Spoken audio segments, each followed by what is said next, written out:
Hello friends, सफल steps में आप सबका एक बार फिर स्वागत है। आज के सेशन में हम लोग सॉल्व करने की कोशिश करेंगे एलडीसी भर्ती परीक्षा 2018 का क्वेश्चन पेपर। 2018 में किस स्टैंडर्ड के क्वेश्चन पूछे गए और कितने कठिन थे, इस बात का अंदाज़ा आपको इस पेपर से हो जाएगा। पेपर बहुत ज़्यादा कॉम्प्लिकेटेड नहीं होते हैं अगर आपकी तैयारी सटीक हो, और अगर तैयारी अच्छी नहीं है तो देखिए फिर तो दुनिया की हर चीज़ मुश्किल है। तो आइए देखते हैं क्वेश्चन नंबर 1 से। क्वेश्चन नंबर 1 है, in which district of Rajasthan is the Indraprastha industrial area located. Rajasthan के किस जिले में इंद्रप्रस्थ औद्योगिक क्षेत्र स्थित है? पहला ऑप्शन इसका था झालावाड़, नंबर 2 था कोटा, नंबर 3 था बूंदी और नंबर 4 था चित्तौड़गढ़। इन चारों में से हमें सही ऑप्शन चुनना था। इस तरह के जो प्रश्न होते हैं उनके लिए आप तुक्केबाजी नहीं कर सकते, आइडिया नहीं लगा सकते, आपको क्वेश्चन याद होना चाहिए। तो आपको ये पहले याद होना चाहिए कि इनमें से कौन कौन से जिले में क्या क्या खास बातें हैं, या फिर आपको याद होना चाहिए कि राजस्थान में औद्योगिक क्षेत्र कहाँ कहाँ पे हैं। आंसर इसका सही होगा answer number B, Kota. Kota के बारे में जब आप पढ़ते हैं तो जिलावार जब स्टडी करते हैं तो ये सब बातें भी आपको पहले से याद होनी चाहिए कि कोटा में और क्या क्या महत्वपूर्ण चीज़ें हैं। पहला कि कोटा राजस्थान की औद्योगिक नगरी भी कहलाता है। कोटा के अंदर इंफॉर्मेशन टेक्नोलॉजी पार्क या सूचना प्रौद्योगिकी पार्क भी स्थित है। यहाँ पे स्पाइसेस पार्क भी स्थित है, और इसके अलावा चंबल फर्टिलाइजर्स लिमिटेड कोटा में है, और कोटा में वैगन फैक्ट्री भी है जिसके अंदर ट्रेन के डब्बे वगैरह ये सब बनाए जाते हैं। तो ये था हमारा क्वेश्चन नंबर 1। अगला क्वेश्चन देखते हैं। अगला क्वेश्चन है, Rajasthan is the sole producer of dash in the country. निम्न में से कौन सा ऐसा धातु है जिसका राजस्थान देश में एकमात्र उत्पादक है? देखिए ये क्वेश्चन काफ़ी आसान है, क्योंकि राजस्थान कहाँ कहाँ पे ऐसे खनिज हैं जो राजस्थान में सबसे ज़्यादा होते हैं या सिर्फ राजस्थान में होते हैं, ये बात तो हर बच्चों को याद होनी चाहिए। ऑप्शन देखिए क्या क्या है, सोना, चांदी और ग्रेनाइट।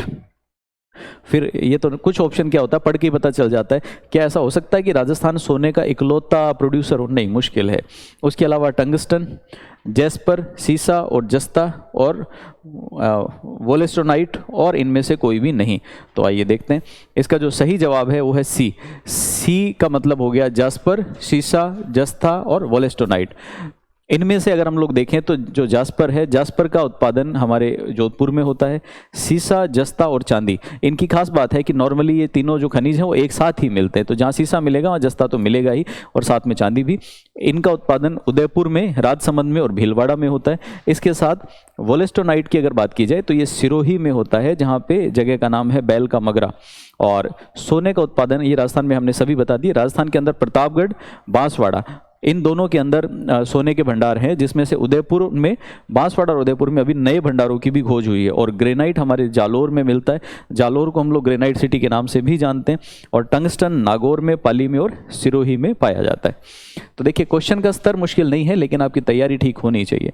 अगला जो है वो है, in which hydroelectricity project the government of Rajasthan has entered in the partnership with neighboring state। निम्न में से ऐसी कौन सी जल विद्युतीय परियोजना है जिसमें राजस्थान सरकार ने पड़ोसी राज्यों के साथ में सहभागिता की है? तो हमें बताना है कि इन प्रोजेक्ट्स में से पड़ोसी राज्यों के साथ में हमारी भागीदारी किस किस से है। पहला भाखड़ा नांगल, चंबल, ब्यास, और दिए गए सभी नाम से पता चल रहा है कि चाहे भाखड़ा नांगल परियोजना हो, चंबल हो या ब्यास हो, इन तीनों परियोजनाओं में ही हमारा पड़ोसी राज्यों के साथ में साझेदारी या भागीदारी है। इसलिए जो सही आंसर होगा वो होगा डी, दिए गए सभी विकल्प। अब साथ के साथ हमें पता होना चाहिए कि भाखड़ा में तो कौन है, ब्यास में कौन है और चंबल में कौन। भाखड़ा में पंजाब, हरियाणा और राजस्थान 3 साझेदार है, मतलब राजस्थान की साझेदारी पंजाब और हरियाणा के साथ हो गई। फिर व्यास के अंदर भी हम पंजाब और हरियाणा के साथ साझेदार हैं, और चंबल में राजस्थान और मध्य प्रदेश। तो राजस्थान और मध्य प्रदेश। अब ये सारी बातें अगर आप राजस्थान जियोग्राफी ठीक से पढ़ते हैं, राजस्थान के हाइड्रो प्रोजेक्ट्स ठीक से पढ़ते हैं, तो आपको ये पता होता है कि कौन कौन से मेजर प्रोजेक्ट हैं, उनकी मेजर एट्रीब्यूट्स या बड़ी बड़ी क्वालिटीज़ क्या हैं। तो आप यहाँ से देख सकते हैं। क्वेश्चन नंबर नेक्स्ट है, which of the following ruling dynasty of Rajasthan belongs to the Yadav dynasty.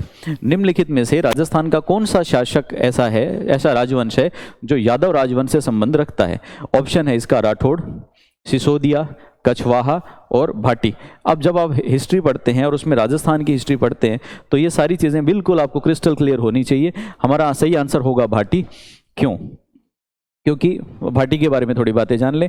भट्टी द्वारा स्थापित और चंद्रवंशीय यादवों से संबंधित है, मतलब श्री कृष्ण जी के वंशज ये माने जाते हैं। राठौड़ राजवंश मारवाड़ से संबंध रखता है। सिसोदिया मेवाड़ के गुहिल वंश की उपशाखा है, और कछवाहा जो है वो आमेर से माने जाते हैं। उसके बाद देखते हैं क्वेश्चन नंबर नेक्स्ट। अगला क्वेश्चन है हमारा, who was the founder of Ajmer city? Ajmer शहर का संस्थापक निम्न में से कौन था? अब इनके सब के बारे में जब आप राजस्थान का इतिहास पढ़ते हैं तो सब आपको पढ़ाया जाता है। अर्णोराज, अजयराज, अजयपाल और पृथ्वीराज प्रथम। अगर आंसर देखा जाए तो सही आंसर होगा answer number B. Answer number B Ajayraj सही ऑप्शन है। 1113 ईस्वी में अजय मेरू या अजमेर नगर की स्थापना अजयराज के द्वारा की गई। अर्णोराज के बारे में हमने एक यहाँ पे फैक्ट आपको बताया कि अर्णोराज ने 1137 ईस्वी में अन्ना सागर झील का निर्माण कराया था। तो उनका अजमेर की स्थापना में योगदान नहीं, लेकिन अन्ना सागर झील की स्थापना में जरूर है। तो अगर अन्ना सागर झील पूछा जाता तो आंसर अर्णोराज होता। उसके बाद अगला क्वेश्चन है, which one of the following battle is called the marathon of the history of Mewar by colonel James Tod? Colonel James Tod ने निम्न में से किस युद्ध को मेवाड़ के इतिहास का मैराथन कहा है? तो युद्धों के नाम नीचे लिखे हुए हैं, हल्दी घाटी का युद्ध, कुंभलगढ़ का युद्ध, दिवेर का युद्ध और गोगुंदा का युद्ध। अगर आप सही से हिस्ट्री पढ़ते हैं और मेवाड़ आपने ठीक से पढ़ा है तो ये बच्चे को याद होना चाहिए कि दिवेर का युद्ध है जिसको मेवाड़ के युद्धों का मैराथन कहा जाता है। तो ऑप्शन सही सी होगा। दिवेर का युद्ध 1582 में लड़ा गया और इसके अंदर महाराणा प्रताप और मुगल सेना ने आपस में युद्ध किया। मुगल सेना की तरफ से सेनापति सुल्तान खान थे। 1582 में युद्ध लड़ा गया और इस युद्ध के बारे में आपने ऐसा भी पढ़ा होगा कि अमर सिंह ने मुगल सेनापति को घोड़े के साथ ही तलवार से चीर दिया था और महाराणा प्रताप इस युद्ध में विजयी हुए। हल्दी घाटी युद्ध 1576 में हुआ था और हल्दी घाटी युद्ध के ही अलग अलग नाम हैं, जिनमें से मेवाड़ की थर्मोपली ये कर्नल जेम्स टॉड ने बोला था, गोगुंदा का युद्ध ये बदायूनी ने बोला था और खमनौर का युद्ध ये अबुल फजल के अनुसार बोला गया था। तो जेम्स टॉड ने एक और नाम दिया मेवाड़ का थर्मोपली, लेकिन वो युद्ध कौन सा था वो याद रखिए, वो हल्दी घाटी का युद्ध था। और हमारा क्वेश्चन जो है वो मेवाड़ का थर्मोपली नहीं, मेवाड़ का मैराथन पूछ रहा है। तो मेवाड़ का मैराथन सही होगा, दिवेर का युद्ध। आइए देखते हैं नेक्स्ट क्वेश्चन नंबर नेक्स्ट है, through which newspaper did Vijay Singh Pathik popularise Bijolia peasant movement in India? किस समाचार पत्र के माध्यम से विजय सिंह पथिक ने बिजोलिया किसान आंदोलन को भारत में चर्चित बनाया? तो न्यूज़पेपर्स के नाम, कोई कौन सा ऐसा अखबार है जिससे विजय सिंह पथिक ने भारत में इस बिजोलिया किसान आंदोलन को पॉपुलर बनाया? पहला है प्रताप, केसरी, मराठा और यंग इंडिया। हम जब हिस्ट्री पढ़ते हैं तो हिस्ट्री के अंदर ये पुराने पर्सनैलिटीज जब हम पढ़ते हैं तो न्यूज़पेपर वगैरह साथ में पढ़ना ही पड़ता है। आंसर सही होगा बी, केसरी। तो केसरी सही ऑप्शन है, लेकिन केसरी के साथ में केसरी के बारे में पता चल गया, विजय सिंह पथिक ने इसको पॉपुलर बनाया था इसके माध्यम से और बिजोलिया किसान आंदोलन से इसका संबंध है। इसके अलावा प्रताप नाम से जो पत्र था वो गणेश शंकर विद्यार्थी द्वारा कानपुर से संचालित किया जाता था। मराठा नाम से था वो तिलक द्वारा संचालित होता था और यंग इंडिया महात्मा गांधी के द्वारा संचालित किया जाता था। Question number next, where was the Azad Morcha constituted to conduct the quit India movement? Bharat छोड़ो आंदोलन के संचालन हेतु आज़ाद मोर्चा का गठन कहाँ पे हुआ था? ऑप्शन है आपके पास में उदयपुर, बीकानेर, जोधपुर और जयपुर। तो अगर आपने राजस्थान का एकीकरण पढ़ा है, ये राजस्थान का इतिहास पढ़ा है तो एकीकरण से पहले का, तो राजस्थान का इतिहास मॉडर्न हिस्ट्री राजस्थान की अगर आपने पढ़ी होगी तो आपको सबको ये आइडिया होता है कि इसका सही आंसर होगा जयपुर। जयपुर इसका सही जवाब क्यों है आइए देखते हैं। Answer number D, Jaipur. 1942 में 1942 में मिर्जा इस्माइल और हीरालाल शास्त्री के मध्य एक एग्रीमेंट हुआ जिसका नाम है जेंटलमैन एग्रीमेंट। जेंटलमैन एग्रीमेंट में यह समझौता किया गया था कि जयपुर प्रजामंडल भारत छोड़ो आंदोलन में भाग नहीं लेगा। तो ये जेंटलमैन एग्रीमेंट हो गया, हम भारत छोड़ो आंदोलन में भाग नहीं लेंगे। लेकिन इसका विरोध जयपुर प्रजामंडल के ही लोगों ने किया और उसमें कार्यकर्ता थे बाबा हरिश्चंद्र।